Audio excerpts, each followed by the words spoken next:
दंडक वन, मैंने पहले बताया था वो कि दंडक वन जहां भगवान राम वनवास के लिए गए थे, वहां पर एक भेलनी रहती थी, उसका नाम था सबरी। उन भगवान श्री राम के स्वागत के लिए वह जूते जूते चक चक करके बेच रख रही। दंडक समझ में आ गया। भेलनी कौन थी? भील जाति की स्त्री जिसका नाम सबरी था, उससे हम भेलनी कहते। मुनि अगस्त कौन थे? एक प्रसिद्ध ऋषि थे। मुनि अगस्त कौन थे? प्रसिद्ध ऋषि थे। और लोपामुद्रा मैंने पहले बता दिया। मुनि अगस्त की पत्नी जो उनके साथ दक्षिण भारत गई थी, मुनि अगस्त की पत्नी यहाँ उज्जैन में यहाँ पर रहती थी, उज्जैन में। और फिर उनके साथ में वे कहाँ गई थी? दक्षिण भारत तक, श्रीलंका के आसपास, तमिलनाडु, मद्रास, चेन्नई तक गई। विंध्या, विंध्या क्या है? विंध्याचल पर्वत है जो मध्य प्रदेश का सबसे ऊंची पर्वत श्रेणी है ना। पचमढ़ी क्या है? मैंने बताया था मध्य प्रदेश का एकमात्र पर्वतीय स्थल जहां पर पांडव की 5 गुफाएं हैं, इसीलिए उसका नाम पचमढ़ी हो गया। उसको पकड़ने नहीं आता, कांच का होता तो उठता के नहीं। अगर होटलों में जाएंगे तो कांच के गिलास अगर इन्हें दे दिए जाएंगे तो 10-5 गिलास छोड़ के आएंगे, पता क्या होगा? एक गिलास के 500 रुपए, तो 5 गिलास के 2500 रुपए, तो जेब खाली। और नहीं दे रहा तो 2 मारे उन्हें बढ़ा के भगा दिया। सीख गए ना होटल में जाना, तो इतना नहीं सीख पा रहे लोग, इतना उन्होंने कमी है, बात नहीं। पचमढ़ी समझ में आ गया। मध्य प्रदेश का एकमात्र पर्वतीय स्थल जहां पर पांडव गुफाएं थी, ठीक है। भोज कौन थे? धार, मध्य प्रदेश में एक जिला है धार, तो भोज, धार मध्य प्रदेश के प्रसिद्ध राजा थे जिन्हें हम भोज कहते हैं। भोज राजा कलम और तलवार के धनी थे, यानी भोज की बहुत बड़ी सेना थी और भोज राजा ने कई रचनाएं रची, इसलिए कलम से लिखते भी थे। आए बात समझ? तो भोज राजा कलम और तलवार दोनों की धनी थी। कलम से क्या करते थे? कई साहित्य लिखते थे और तलवार से दुश्मनों का संहार करते थे। सुने, विक्रमादित्य उज्जैनी के प्रसिद्ध सम्राट थे, राजा थे, जिन्होंने विक्रम संवत प्रारंभ किया था। विक्रम संवत प्रारंभ किया था। अरे इन्हीं के दरबार में तो कालिदास जैसे नवरत्न थे। पुरातत्व अवशेष, अवशेष माने बची हुई चीज और पुरातत्व माने पुरानी, पुराने जमाने की बची हुई चीज पुरातत्व अवशेष कहलाते हैं, जो जमीन में पुरानी वस्तुएं जो जमीन में दबी मिलती हैं। गांधी सागर चंबल नदी पर स्थित एक बांध है जहां से बिजली बनाई जाती है और सिंचाई के लिए पानी भी मिलता है, ठीक है। खजुराहो क्या है? मध्य प्रदेश का अंतरराष्ट्रीय पर्यटन स्थल है। मध्य प्रदेश में देश विदेश से खजुराहो में, छतरपुर के खजुराहो में मंदिर को देखने के लिए, मंदिर की मूर्तियों को देखने के लिए आते हैं, जहां पत्थर की मूर्तियां और विश्व प्रसिद्ध वह मंदिर विश्व प्रसिद्ध है, विश्व भर में प्रसिद्ध है खजुराहो के मंदिर। गौतम बुद्ध कौन थे? भगवान बुद्ध गौतम बुद्ध कहलाते थे, जिनने बौद्ध धर्म की स्थापना की थी। जिनने किस धर्म की स्थापना की थी? बौद्ध धर्म की थी। और बौद्ध धर्म डॉक्टर अम्बेडकर ने अंतिम दिनों में अपना लिया, वही है ना। बोध प्रश्न देखिए, निम्नलिखित शब्दों के अर्थ शब्दकोश से खोज कर लिखिए। भंडारा यानी भंडार गृह, ऐसा घर जहां पर बहुत सी वस्तुएं रखी हों, भंडार गृह। सुन रहे हैं? फिर बाद में नहीं पूछना।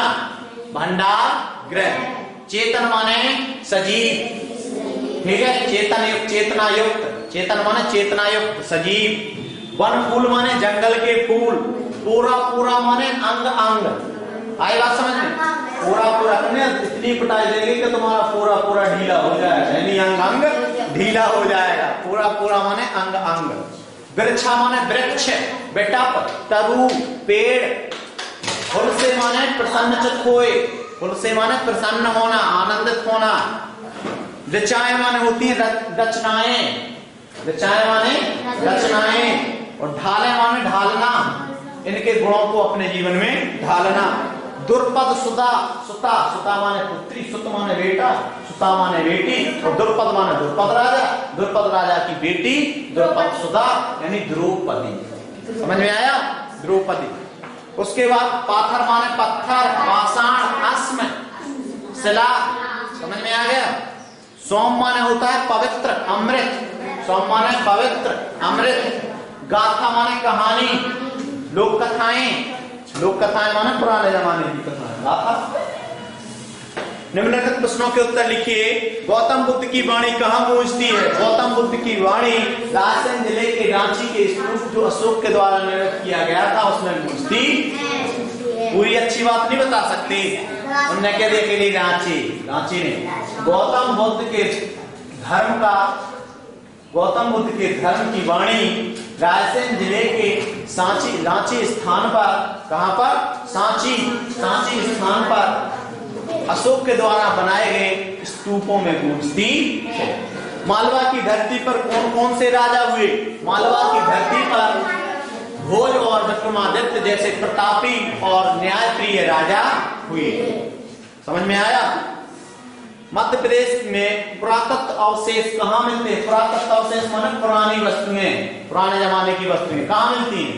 मध्य प्रदेश की पुरातत्व अवशेष जमीन में नहीं, नर्मदा घाटी में मिलती हैं। वो भी होशंगाबाद के आदमगढ़ और भोपाल की भीमबेटका और रायसेन की ओबेदुल्लागंज, यहाँ पर पुरातत्व अवशेष मिलते। कविता में किन किन स्थानों का चित्रण हुआ है? लिखिए। कविता में ग्वालियर का चित्रण किया गया है, उज्जैन का चित्रण किया गया है, भोपाल का चित्रण किया गया है, बालाघाट का चित्रण किया गया है, खजुराहो का चित्रण किया गया है ना। इंदौर का भी चित्रण, वो नर्मदा नदी ओंकारेश्वर से निकलती हुई यानी होशंगाबाद का भी चित्रण किया गया है, उज्जैन का चित्रण किया गया है। समझ में आया? उसके बाद मध्य प्रदेश की विशेषताएं दर्शाते हुए 5 वाक्य लिखिए। विशेषता बताना है, ठीक है? तो कितनी विशेषता बताना है? मध्य प्रदेश खनिजों का भंडार है। यहाँ पर सबसे ज्यादा हीरा, अरे जो पढ़ा दिए गए, हीरा, चीनी मिट्टी ग्वालियर और तांबे के लिए मलाजखंड बालाघाट है, और आपका कोयले के लिए सिंगरौली मिलते हैं। और पुराने पुरातत्व अवशेष आपको कहाँ पे मिलते हैं? नर्मदा घाटी में मिलते हैं। तो ये तो हो गया आपका विशेषता। और मध्य प्रदेश का सबसे सुनहरा और सम जलवायु वाला स्थान पचमढ़ी है, जो हिल स्टेशन है, वहां का सुनहरा मौसम है। और मध्य प्रदेश के दोनों जो किनारों पर, पूर्वी किनारे पर सबसे ज्यादा धान की उपज होती है, और पश्चिमी किनारे पर मालवा के क्षेत्र में सबसे ज्यादा अन्न की यानी गेहूं की उपज की जाती है। आई बात समझ में? और मध्य प्रदेश में जो गांधी सागर बांध चंबल नदी पर बनाया गया है, उससे हमें बहुत बिजली उत्पन्न होती है, घर घर में बिजली पहुंचती है। और भी आप बता सकते हैं मध्य प्रदेश की विशेषता। मध्य प्रदेश में बड़े बड़े प्रतापी राजा महाराजा हुए हैं, जैसे भोज और विक्रमादित्य। समझ में आया? अरे जितना बोलो उतना कम है यार। मध्य प्रदेश को तो कब से पढ़ते जा रहे हो। वो कह रहा 10 बार, तुम देखोगे 100 बार। पचमढ़ी किस लिए प्रसिद्ध है? पचमढ़ी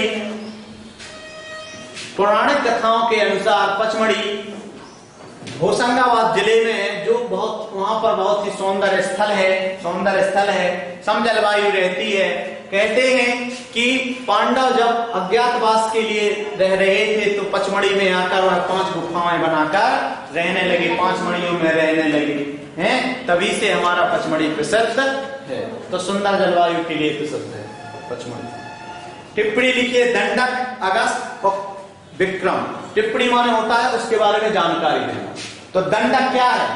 दंडक दंडकारण्य के पठार का एक भाग है। दंडक क्या है? दंडकारण्य के भाग का एक पठार है, जो कहाँ पड़ता है? छत्तीसगढ़ और मध्य प्रदेश में पड़ता है। यहाँ पर एक भेलनी सबरी रहती थी, जो भगवान श्री राम के आने के स्वागत के लिए वह मीठे मीठे चक्कर के बेर रख रही थी। समझ में आया? जहां पर भगवान श्री राम ने वनवास का कुछ समय गुजारा। दंडक हो गया। अगस्त ऋषि कौन थे? अगस्त ऋषि एक मुनि थे जो उज्जैन में रहते थे। कहाँ रहते थे? उज्जैन में रहते थे ना, कहाँ रहते थे ये बताया। लेकिन अगस्त वहां पर संदीपनी आश्रम में संदीप ऋषि, चलो वहां अगस्त ऋषि रहते थे, उज्जैन में रहते थे। जो इन्होंने वेद पुराणों के मंत्रों की रचना की, और इनके मंत्रों की इनकी पत्नी लोपामुद्रा गाया करती थी। और लोपामुद्रा के साथ में अगस्त ऋषि दोनों ही कहाँ गए थे? दक्षिण भारत में भ्रमण करने के लिए, धर्म का प्रचार करने के लिए, वेद मंत्रों का प्रचार करने के लिए गई। उसके बाद है विक्रम। तो राजा विक्रमादित्य न्याय और वीरता के लिए प्रसिद्ध थे।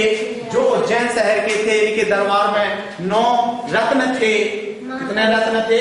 9 रत्न थे। और वहीं विक्रमादित्य के दरबार में एक महाकवि कालिदास रहते थे। और भी बता सकते जिन्होंने विक्रम संवत को चलाया था। विक्रम संवत को चलाया था। पता रिकॉर्डिंग नहीं हो पा रही इसमें, क्योंकि बीच में कौन आ गया। अब सुन निकाल के रखो। सुने, निम्नलिखित पंक्तियों का अर्थ स्पष्ट कीजिए। पांव खनिज की चट्टानों पर कर में अन्न कटोरा। मतलब कवि राजेंद्र अनुरागी कहते हैं कि मध्य प्रदेश के निचले हिस्सों में, यानी बैतूल, होशंगाबाद, बालाघाट और इन जिलों में सबसे ज्यादा खनिज पाए जाते हैं। और उसके ऊपर जो हाथ रूपी यानी कर रूपी प्रदेश है, क्षेत्र है, पहाड़ है, वहां पर सबसे ज्यादा अन्न की उपज होती है। पूर्वी क्षेत्र से धान की उपज और पश्चिमी क्षेत्र में गेहूं की उपज होती है। ऐसे बताना। गांधी सागर की गरमा ने घर घर दीप जलाए। गांधी सागर में जो बांध पर रोक करके बिजली को उत्पादन किया गया, उस बिजली से घरों घरों तक पहुंचा करके दीप रूप उजाले के लिए दीप जलाए गए। हृदय देश में बसा हुआ है और हृदय में देश। मतलब मध्य प्रदेश जो हमारा है, भारत देश के बीचों बीच हृदय में बसा हुआ है, स्थित है। और मध्य प्रदेश में रहने वाले सभी भारतीय, मध्य प्रदेश में रहने वाले सभी वासी के हृदय में मध्य प्रदेश, भारत देश का देशभक्ति, देश प्रेम बसा हुआ। आगे बस। रिक्त स्थान की पूर्ति कीजिए, उचित शब्दों द्वारा कीजिए। उज्जैनी में महाकालेश्वर का प्रसिद्ध मंदिर है।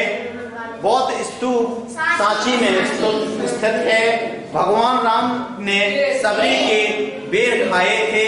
ग्राम स्वराज्य का गांधी का सपना था। विंध्याचल मध्य प्रदेश में स्थित है। भाषा अध्ययन। निम्नलिखित शब्दों को शुद्ध उच्चारण कीजिए। मां, मध्य प्रदेश, सांची, गंडक, सत्कार, सुने मेरी बात, विशेष, अगस्त्य, ऋचाएं, विंध्या, पुरातत्व, अवशेष, स्वराज्य। निम्नलिखित शब्दों के 3-3 पर्यायवाची शब्द लिखिए। नदी, सरिता, कल्लोलनी, तरंगणी, तटनी, आपगा, निम्नगा। समझ में आ गया? घर के पर्यायवाची। गृह, निकेत, धाम, मकान, आवास। अब धरती, धरा, भूमि, भू, जमीन, वसुधा, वसुंधरा, भूमि। समझ में आया? नीचे बने चौखानों में कुछ शब्द हैं, उनके विलोम शब्द लिखे हुए हैं। आप शब्दों और उनके विलोम शब्दों की जोड़ी बनाइए। गुड़ का होता है अवगुण। गुड़ का क्या होता है? अवगुण। याद रखना। अधर्म का होता है धर्म। उसके बाद पश्चिम का होता है पूर्व। क्या होता है? पूर्व। चंद्रमा का होता है सूर्य। चंद्रमा का क्या हो जाएगा? सूर्य। उसके बाद शत्रु का होता है मित्र। जो हमें अक्षर मिलता जा रहा है उसका सीधा विलोम बताते जा रहे हैं। अंत का क्या है? अनंत। क्या है? अनंत। प्रतिकूल का है अनुकूल। प्रतिकूल का अनुकूल। समझ में आया? और आरंभ का है अंत। आरंभ का क्या है? अंत। अंत का अनंत। अंत का शुरू हुआ होता है और अंत का प्रारंभ लिखना पड़ेगा। अंत का प्रारंभ। आदर का अनादर। आदर का अनादर। और मित्र का हमने शत्रु। शत्रु का नहीं बताया था, मित्र का शत्रु। और अनुकूल का प्रतिकूल। अनादर का आदर। जन्म का मरण। मृत्यु। और पूर्व का पश्चिम। सूर्य का चंद्रमा। गुरु का शिष्य। अवगुण का गुण। समझ में आ जाएगा? रखिए। पाठ के आधार पर सही जोड़ी बनाइए। गौतम कौन थे? भगवान बुद्ध का एक नाम था। गौतम बुद्ध समझ में आया? भगवान बुद्ध का नाम। सबरी कौन थी? भील जाति की एक संत महिला। भील जाति की संत महिला। सोम माने क्या होता है? प्राचीन समय में पिया जाने वाला पेय सोम कहलाता। सोम रस प्राचीन समय में पिया जाने वाला एक पेय पदार्थ यानी पीने वाला पदार्थ सोम कहलाता। पुरातत्व वे वस्तुएं जो स्नान आदि में बहुत पुरानी हो। और द्रुपद सुधा राजा द्रुपद की पुत्री द्रुपद सुता। आइए सीखें। अब वर्ग का में और वर्ग खा में आप देख रहे होंगे स्त्रीलिंग और पुल्लिंग। लड़का का स्त्रीलिंग लड़की, युवक का स्त्रीलिंग युवती, दास का दासी, छात्र का छात्रा, लेकिन पुत्री का पुल्लिंग पुत्र और माता का पुल्लिंग पिता। समझ में आया?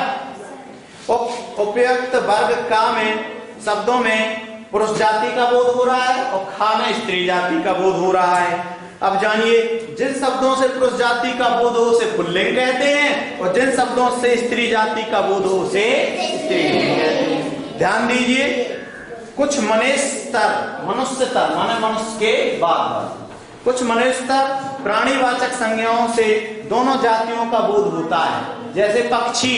अब पक्षी में ना तो हमें ये पता चल रहा है कि स्त्रीलिंग है कि पुल्लिंग है। कौवा में ना स्त्रीलिंग का पता ना पुल्लिंग का। भेड़िया और चीता में ना स्त्रीलिंग ना पुल्लिंग का दोनों का पता नहीं चलता। प्राणियों के समुदाय समूह नाम भी व्यवहार के अनुसार पुल्लिंग या स्त्रीलिंग के होते हैं। जैसे पुल्लिंग समूह देखिए क्या है? झुंड पुल्लिंग है, दल भी पुल्लिंग है, संघ भी पुल्लिंग है और मंडल भी पुल्लिंग है। लेकिन स्त्रीलिंग में समूह देखिए सभा टोली स्त्रीलिंग है, सरकार स्त्रीलिंग है और पंचायत स्त्रीलिंग है। संज्ञाओं में ई, अगर किसी संज्ञा में आपने बड़ी ई जोड़ दी या नी जोड़ दी या ता जोड़ दिया या आनी जोड़ दी तो वे स्त्रीलिंग बन जाती हैं। या एका, या क्या जोड़ देते हैं? एका या आ या आइन। ठीक है, एक प्रत्यय लगा देने से स्त्रीलिंग बन जाते हैं। जैसे युवक में आपने ई जोड़ दी तो युवती। युवक में आपने क्या जोड़ दी? ती जोड़ दी पूरी, तो हो जाएगा युवती। और छात्र में आपने आ जोड़ दिया तो छात्रा, स्त्रीलिंग हो गया। और पंडित में आपने आयन जोड़ दिया तो पंडितायन, तो स्त्रीलिंग बन गया। ठीक है, पंडितायन। निम्नलिखित शब्दों में से पुल्लिंग और स्त्रीलिंग शब्द अलग अलग कीजिए। मुखिया क्या है? पुल्लिंग। सेठानी स्त्रीलिंग। भील पुल्लिंग। भील पुल्लिंग नहीं होगा और भील नहीं होगी स्त्रीलिंग। देवर पुल्लिंग, सेठ पुल्लिंग, भीलनी स्त्रीलिंग, घोड़ा पुल्लिंग, काला पुल्लिंग, लड़का पुल्लिंग, शेर पुल्लिंग, शेरनी स्त्रीलिंग, समूह पुल्लिंग, काली स्त्रीलिंग, लड़की स्त्रीलिंग, सभा स्त्रीलिंग। निम्नलिखित देशज शब्दों से हिंदी मानक शब्द बनाइए। देश की भाषाओं से जन्म लेने वाले शब्दों को देशज शब्द कहते हैं। अब उससे मानक शब्द बनाना है। जैसे माटी से बनेगा मिट्टी, पाथर से पत्थर, अनमोल से अमोल से अनमोल, अवगुण से अवगुण, अवगुण से अवगुण, हमें नहीं पढ़ा अवगुण। आलस से आलस्य, जौवन से जौवन माने होता है यौवन, जौवन से यौवन। ठीक है, जौवन से यौवन या जवानी। ठीक है, योग्यता विस्तार। मध्य प्रदेश के पर्यटन स्थलों की सूची गुरुजी की सहायता से बनाइए। तो भैया मेरी सहायता से बनाना है आपको। तो मध्य प्रदेश के पर्यटन स्थल में ओरछा राम राजा का मंदिर, ओरछा टिकूंगा। ओमकारेश्वर मंदिर कहाँ पे? खंडवा। महाकालेश्वर मंदिर उज्जैन। ठीक है, और भी देवताओं के मंदिर और कहीं भी होंगे। पर्यटन स्थल तो बनाना। खजुराहो में शिल्पकला मूर्ति, पत्थरों की मूर्तियां, पर्यटन बताना है। और यहाँ पर पचमढ़ी भी आपका दर्शनीय स्थल है। और ग्वालियर में मानव राष्ट्रीय उद्यान है, ठीक है। और यहाँ पर आप बांध देखने के लिए गांधी सागर बांध भी जा सकते हैं देखने के लिए। उसके बाद जबलपुर में भेड़ाघाट देखने के लिए जा सकते हैं आप लोग, ठीक है। बैतूल में भी बालाजी मंदिर देखने जा सकते हैं, पचमढ़ी भी देखने जा सकते हैं। अगस्त ऋषि, लोपामुद्रा, विक्रमादित्य, उज्जैन, पचमढ़ी, गांधी सागर, खजुराहो के संबंध में जानकारी प्राप्त कीजिए। एक एक लाइन में आपको बता देता हूं। अगस्त ऋषि ने कई वेद मंत्रों की रचना की और अगस्त ऋषि और उनकी पत्नी लोपामुद्रा दोनों धर्म के प्रचार के लिए दक्षिण भारत गए। लोपामुद्रा अगस्त ऋषि की पत्नी है जो अगस्त ऋषि के वेद मंत्रों को गाया करती थी। विक्रमादित्य मालवा माटी की, विक्रमादित्य उज्जैन की मालवा माटी के एक प्रतापी राजा थे। कैसे राजा थे? प्रतापी राजा थे जिन्होंने विक्रम संवत चलाया था। उज्जैन हमारे मध्य प्रदेश में, उज्जैन में महाकालेश्वर कुंभ का मेला लगाया जाता है जहां से क्षिप्रा नदी निकली है। पचमढ़ी 5 मढ़ियों की स्थान है और बहुत ही सुहावना सुंदर स्थान है जहां पर हिल स्टेशन है, ठीक है। गांधी सागर हमारा चंबल नदी पर बनाया हुआ बांध है जिससे बहुत सारी बिजली उत्पादन होती है।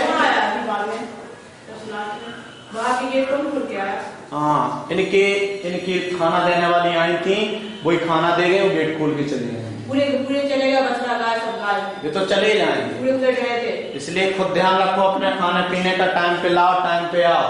या फिर जो आता जाता है तो गेट मैं पढ़ा रहा हूँ वहाँ पर गेट खोल के सब देखो, सोचो समझो।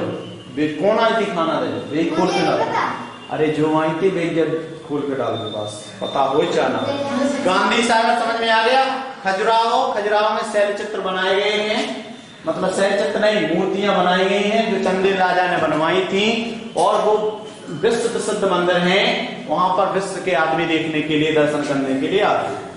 आपने अपने देखे हुए पर्यटन स्थल के विषय में कोई 10 बात, कौन कौन ने पर्यटन स्थल देखा है बताओ? कोई गया है घूमने फिरने? उज्जैन गया था तो 10 बात कौन रखता है? चलो मैं ताजमहल के बारे में बता देता हूँ।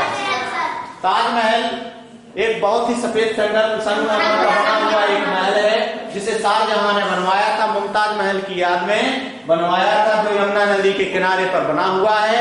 यह बहुत ही सुंदर है और रात में देखने पर ऐसे लगता है, रात में चांदनी में जब देखते हैं तो ऐसे लगता है जैसे ताजमहल दूध से नहा रहा हो या दूध से साफ हो रहा हो, तो बहुत ही सुंदर दृश्य लगता है, ठीक है। प्रिय स्वदेश है प्राण हमारा, हम स्वदेश के प्राण, मतलब जो प्रिय स्वदेश यानी जो हमारा देश है वह हमें प्यारा है, वह हमें प्राणों से भी प्यारा है और हम स्वदेश के प्राण हैं और हम अपने देश के प्राण हैं। अगर हम अपने देश को सुधारना चाहते हैं तो हमें सुधारना पड़ेगा, तब हमारे देश के प्राण सुधरें।